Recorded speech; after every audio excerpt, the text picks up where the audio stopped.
Assalamualaikum warahmatullahi wabarakatuh. Selamat datang di channel Maniac Story, tempat di mana Anda bisa menemukan kisah-kisah horor menarik yang bisa membuat bulu kuduk kalian merinding. Untuk kisah kali ini berjudul Ritual Pesugihan, Malam Ketujuh di Gunung Kemukus. Sebelum lanjut ke kisahnya, jangan lupa tekan tombol like, comment, dan subscribe channel Maniac Story agar tidak ketinggalan kisah-kisah horor menarik lainnya. Aktifkan juga lonceng notifikasinya. Mari kita lanjut ke kisahnya.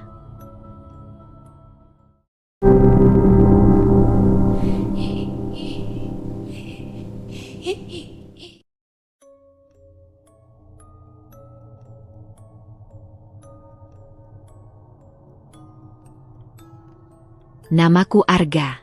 Aku tidak pernah benar-benar percaya hal mistis, sampai hidupku sendiri mulai terasa seperti kutukan. 3 bulan terakhir, usahaku bangkrut. Toko elektronik kecil yang kubangun dari nol tiba-tiba sepi. Barang menumpuk, utang berjalan, dan telepon dari penagih mulai datang setiap hari. Malam-malamku diisi dengan menghitung angka yang tidak pernah cukup. Siang hari, aku tersenyum palsu pada orang-orang yang bertanya, "Gimana usaha, Ga?" Suatu malam, aku duduk di warung kopi dekat terminal. Hujan baru saja reda, dan bau tanah basah bercampur asap rokok. Disitulah aku bertemu Roni, teman lama yang sudah bertahun-tahun tak kulihat. "Lu kelihatan kacau," katanya sambil menatapku. Aku hanya tertawa hambar. "Ya begitulah." Ia mencondongkan badan, menurunkan suaranya. "Kalau gue bilang ada cara cepat buat balik, lu mau denger?" Aku mengira dia bercanda, tapi matanya serius. Ia mulai bercerita tentang orang-orang yang mendadak kaya, pedagang kecil yang tiba-tiba punya mobil, tukang parkir yang bangun rumah besar. Semua, katanya, punya satu kesamaan. Mereka pernah datang ke Gunung Kemukus. Aku pernah mendengar tempat itu, tapi hanya sebagai cerita samar yang beredar di internet dan bisikan-bisikan orang. "Pesugihan?" tanyaku ragu. Roni mengangguk pelan. "Bukan sembarang pesugihan. Ritualnya beda." Ia berhenti sejenak, seperti memastikan tak ada orang lain yang mendengar. Katanya syaratnya harus melakukan hubungan dengan orang yang bukan pasangan. Dan bukan cuma sekali. Harus berulang, bahkan dengan orang yang berbeda.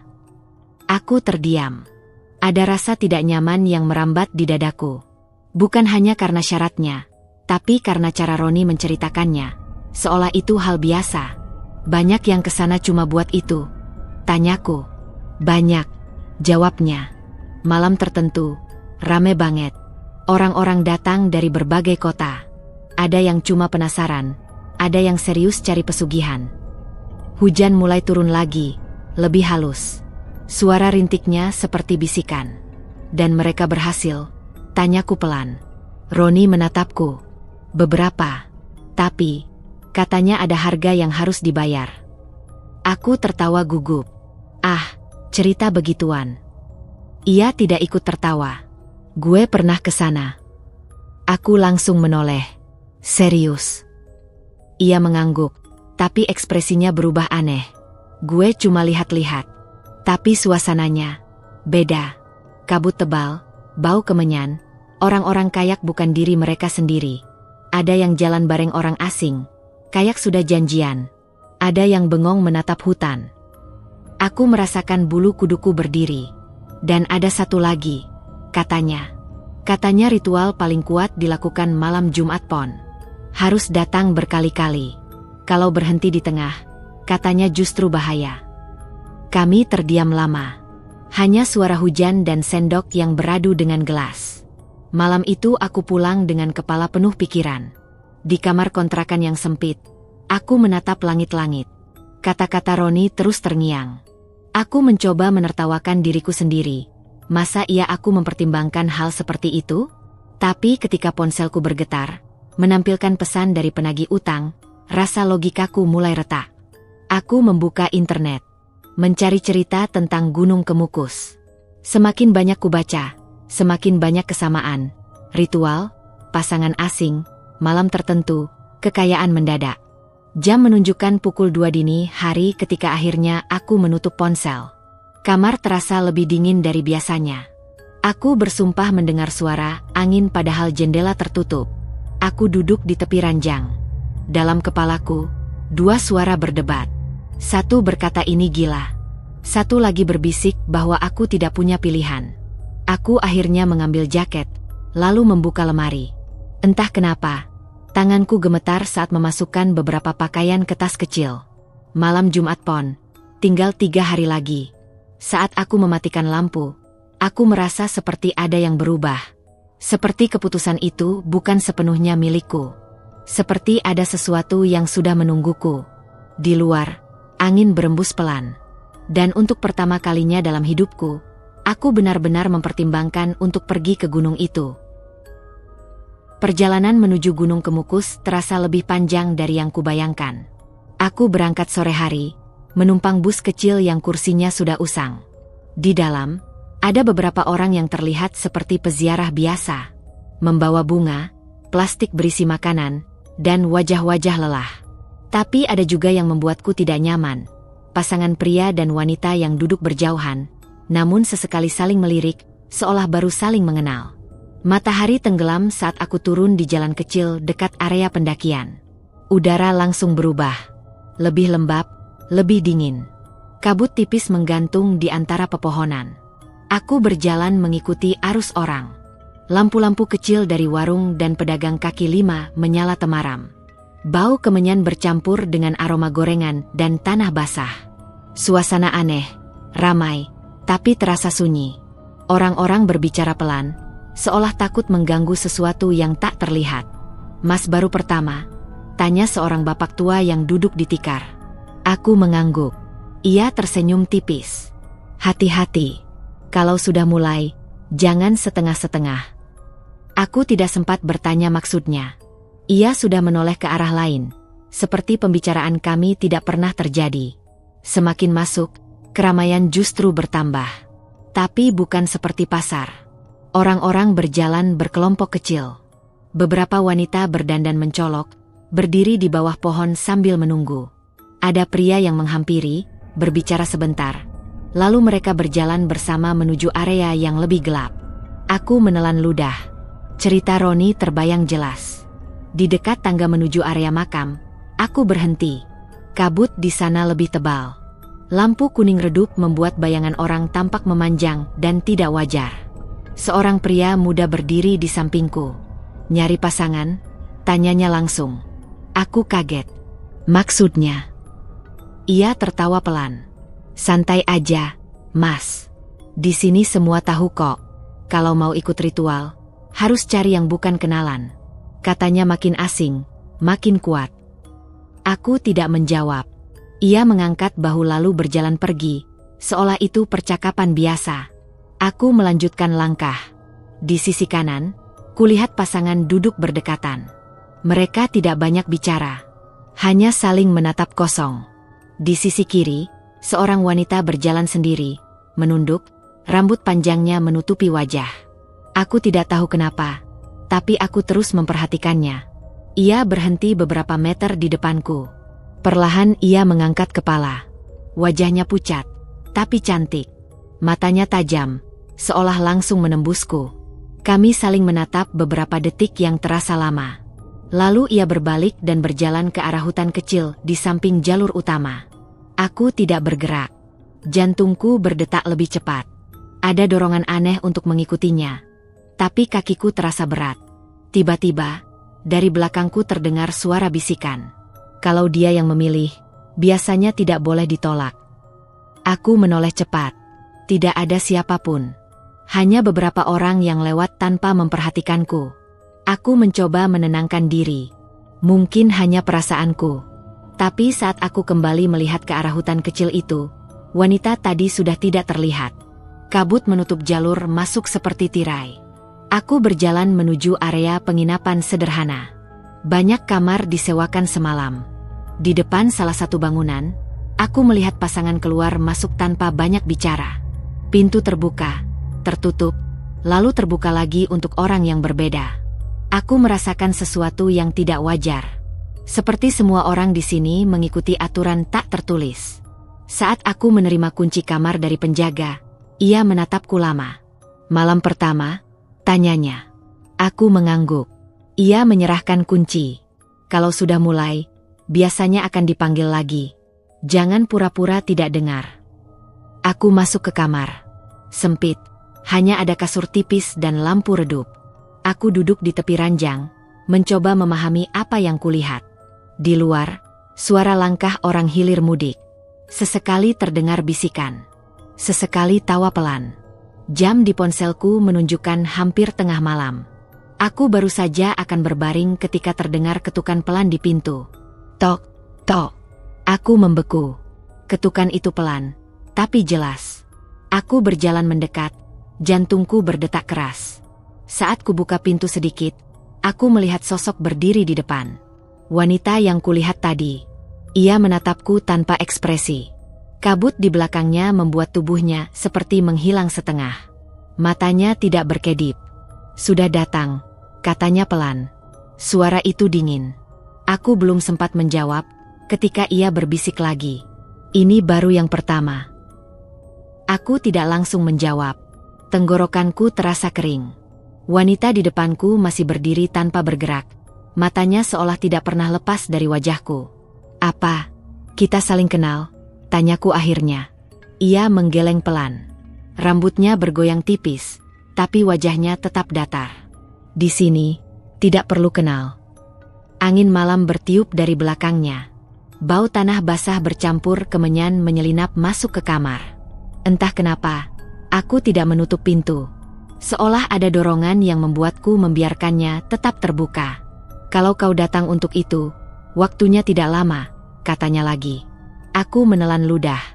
Dalam kepalaku, aku tahu apa maksudnya. Semua cerita yang kudengar mengarah ke momen ini. Jantungku berdetak keras, tapi kakiku melangkah mundur, memberi ruang. Ia masuk tanpa suara. Pintu tertutup sendiri pelan di belakangnya. Lampu kamar berpendar redup. Bayangan kami jatuh panjang di dinding. Aku merasakan suasana yang aneh, hening, tapi terasa seperti ada yang mengawasi. Bahkan ketika kami hanya berdiri berhadapan, aku merasa tidak sendirian. Ini pertama, katanya pelan. Masih mudah. Aku tidak tahu harus menjawab apa. Semuanya seperti berjalan otomatis. Pikiranku kabur, seperti ditarik keluar dari tubuhku sendiri. Yang kuingat hanya matanya yang terus menatap, dingin, tanpa emosi. Waktu terasa aneh. Aku tidak tahu berapa lama berlalu. Yang pasti, setelah semuanya selesai, aku duduk di tepi ranjang dengan napas berat. Tubuhku lelah, tapi bukan lelah biasa. Lebih seperti tenaga tersedot. Wanita itu berdiri lagi, merapikan rambutnya. Ia menatapku sekali lagi. Jangan berhenti, katanya. Apa maksudmu? Tanyaku. Harus berulang. Dengan yang berbeda. 7 kali. Atau kau akan dipanggil terus. Aku merasakan hawa dingin menjalar di punggungku. Dipanggil siapa? Ia tidak menjawab. Hanya tersenyum tipis. Senyum yang tidak hangat sama sekali. Lalu ia berjalan ke pintu. Sebelum keluar, ia berhenti. Besok, kau akan mulai melihat. Pintu terbuka. Kabut di luar lebih tebal. Ia melangkah keluar dan menghilang dalam putih yang menggantung. Aku sendirian lagi. Aku mencoba berbaring, tapi mataku tidak bisa terpejam. Kepalaku terasa berat. Suara langkah di luar masih terdengar. Kadang cepat, kadang pelan. Sesekali terdengar bisikan yang tidak jelas. Entah jam berapa, akhirnya aku tertidur. Dalam mimpi, aku berada di jalur hutan dekat Gunung Kemukus. Kabut lebih tebal dari sebelumnya. Aku berjalan sendirian, tapi merasa diikuti. Setiap aku menoleh, tidak ada siapapun. Lalu aku melihat wanita itu berdiri di bawah pohon. Namun kali ini, ia tidak sendiri. Di belakangnya ada beberapa bayangan lain. Orang-orang tanpa wajah, berdiri diam.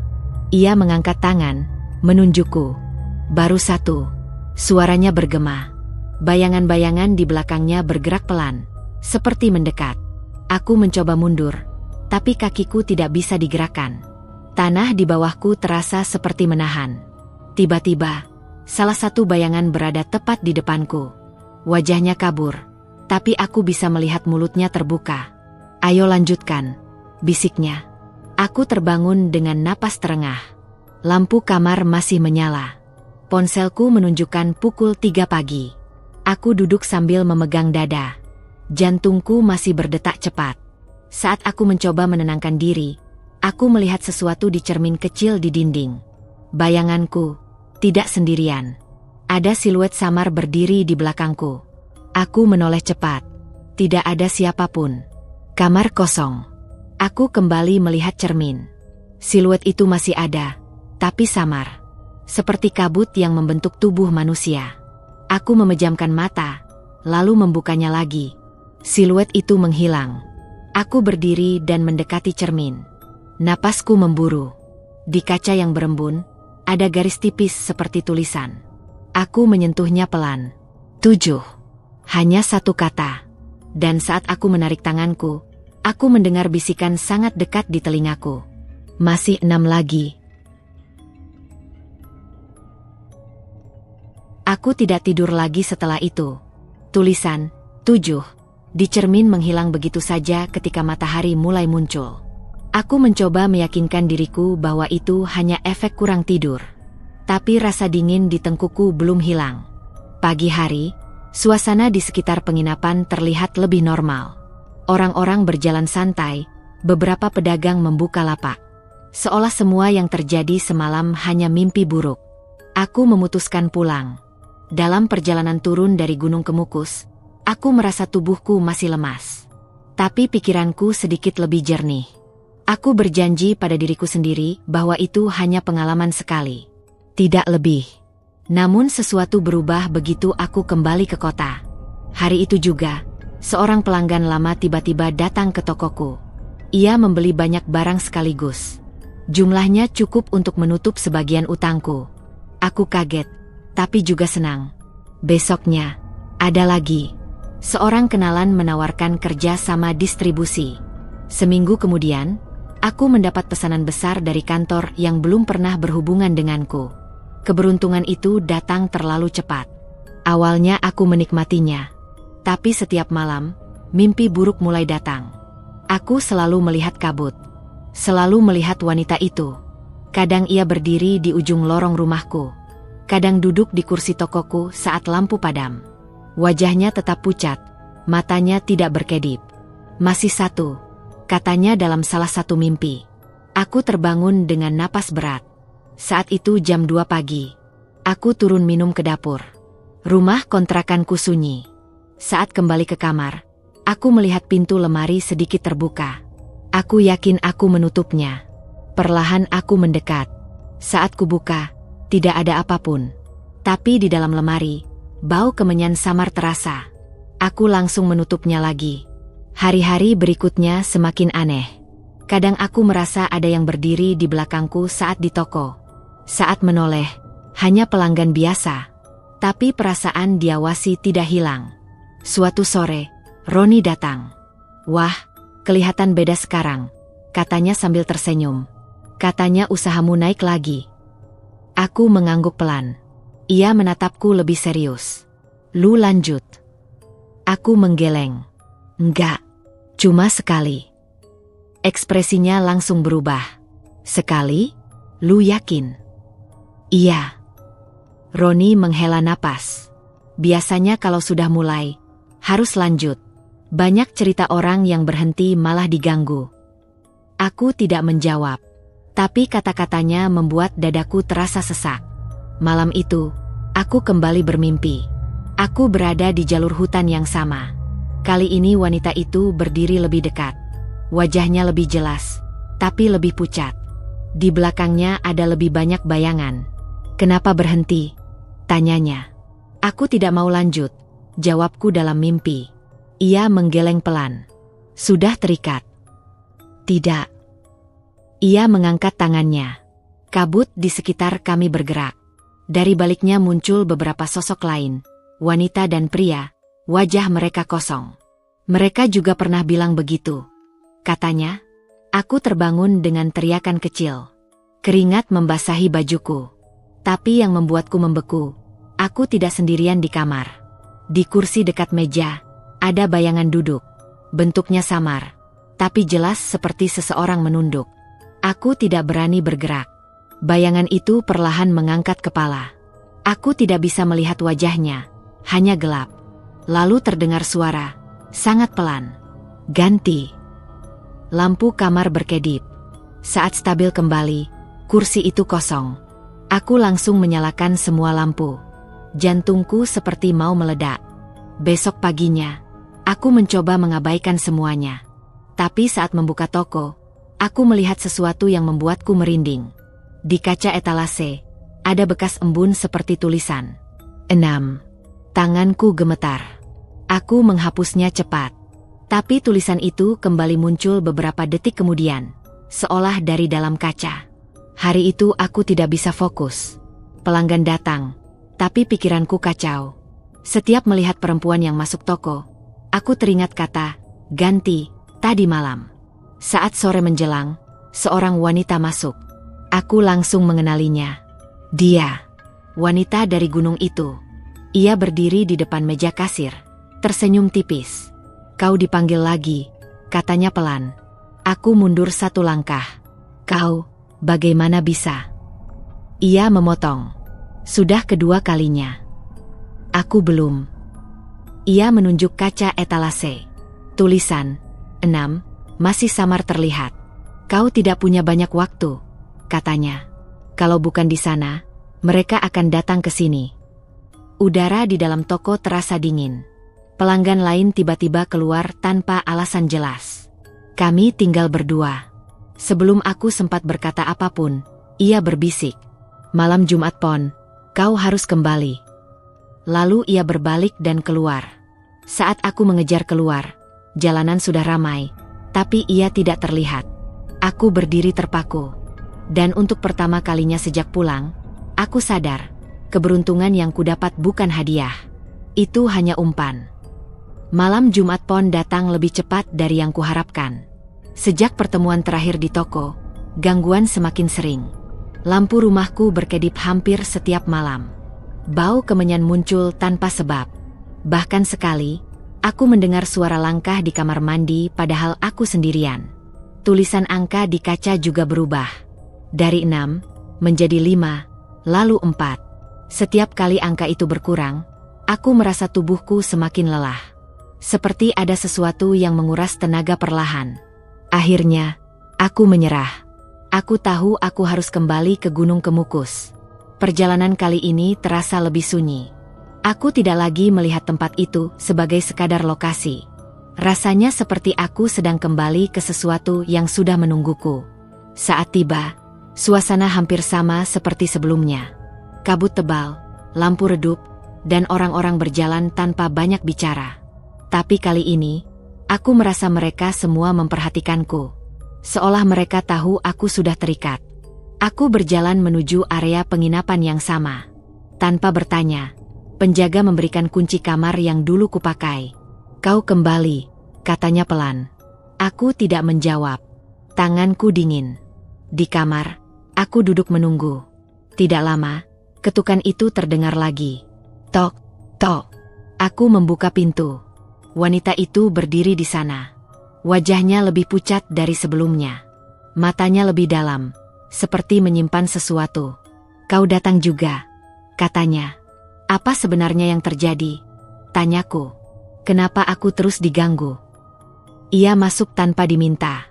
Pintu tertutup pelan di belakangnya. Karena kau sudah membuka, jawabnya. Ritual ini bukan hanya tentang keinginan. Ini tentang ikatan. Ikatan dengan siapa?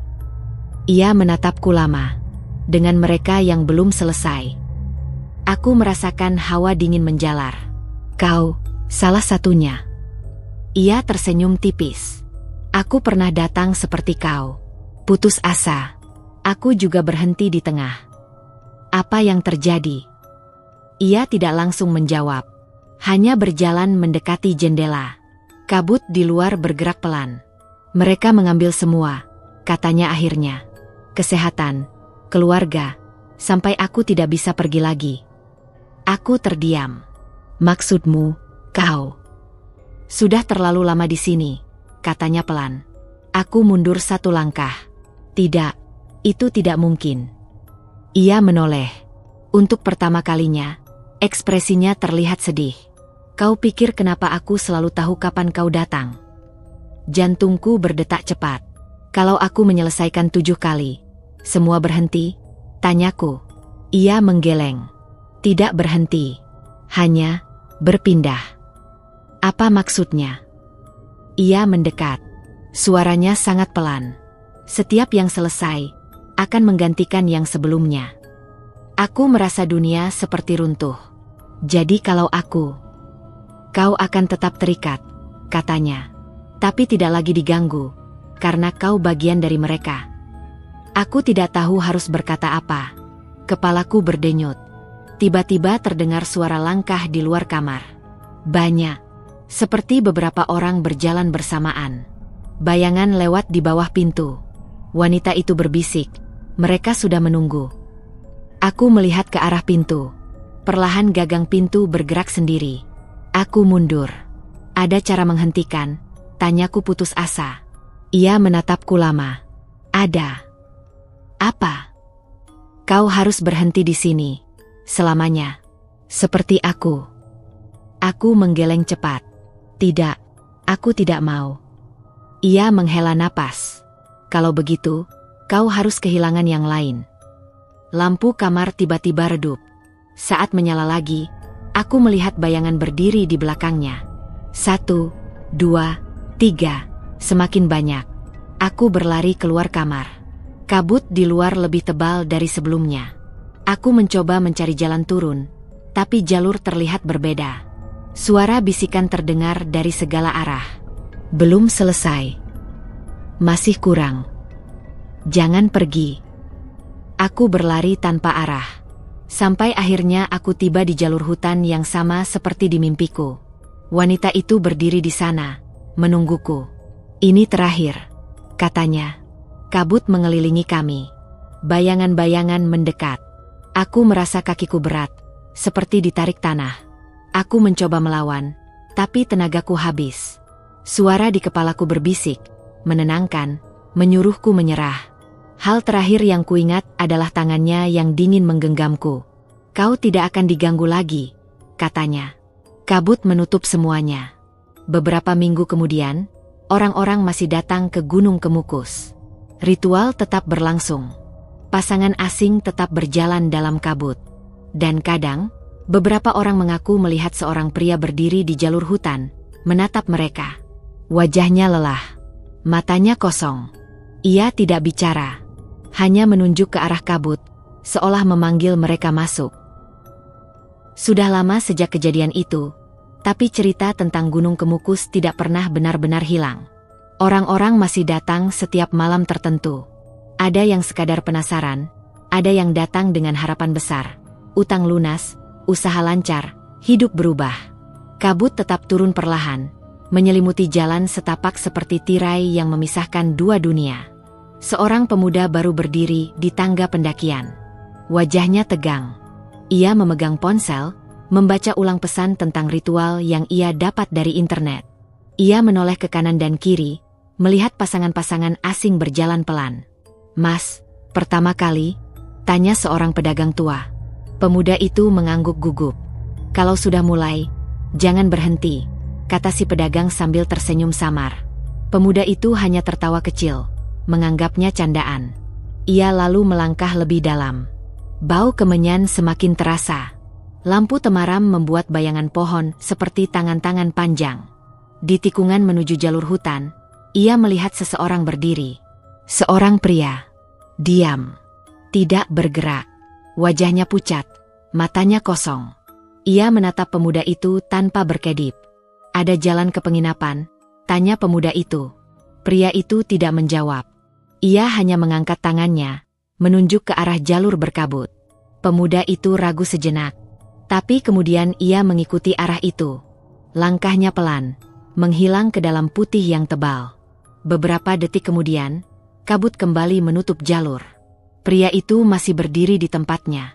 Angin malam berembus pelan. Jika diperhatikan lebih dekat, bibirnya seperti bergerak, mengucapkan sesuatu yang tidak terdengar. Mungkin sebuah peringatan. Mungkin juga undangan.